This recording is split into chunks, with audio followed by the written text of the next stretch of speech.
needs. No surprise, I guess, that the most visibly different were the first to attract attention. But soon the idea broadened, notably with Asperger's syndrome, now a controversial name, often described then as a high-functioning variation. So Lorna Wing brought the concept of Asperger's syndrome into the English-speaking world for that part of the spectrum where individuals have social difficulties, communication difficulties, but have fluent language, good intelligence, but still rigid and repetitive and so on. And what she said was, if you go to a parent support group, you might have one parent who says, I was up all night with my son, who's telling me how depressed he is and how he's bullied at school and he doesn't want to go on and he can't bear it. And then the next And parent he's the says, headmaster. I just wish my son could speak.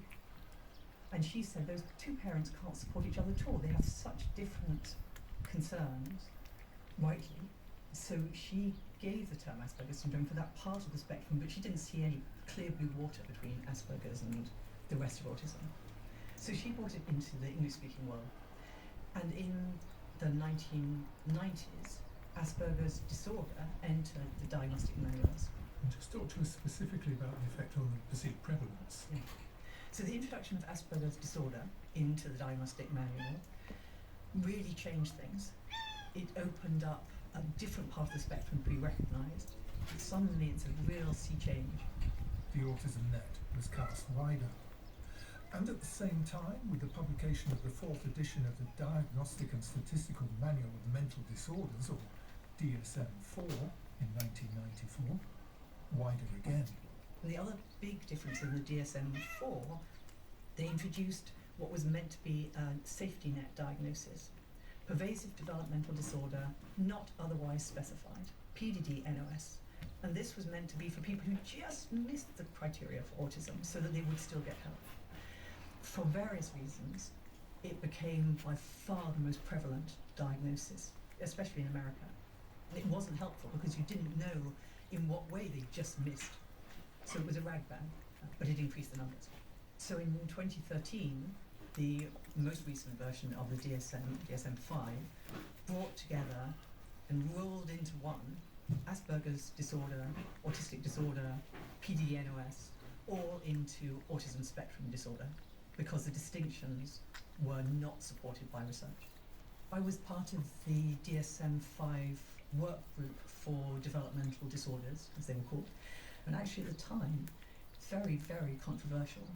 And the worst argument that we received about why we shouldn't fold in Asperger's was people who wrote to us to say, but Asperger's syndrome doesn't have any stigma, and autism does, so you must keep Asperger's syndrome. No. You missed a bit, Dorable. No, we're going to destigmatise autism. So it was a very, very interesting process.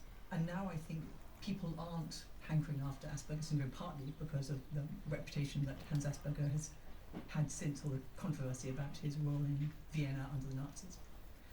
He was originally working in Vienna. He was thought to be saving children who were, in the eyes of the regime, handicapped. But there has been some evidence that he may also have sent children to sanatoriums Dorable. where he probably knew Look. they would die. Looky, It has you missed a bit. really affected That's it, thank you. Asperger's You can have this back is now. thought about. Go on. So, no more Asperger's.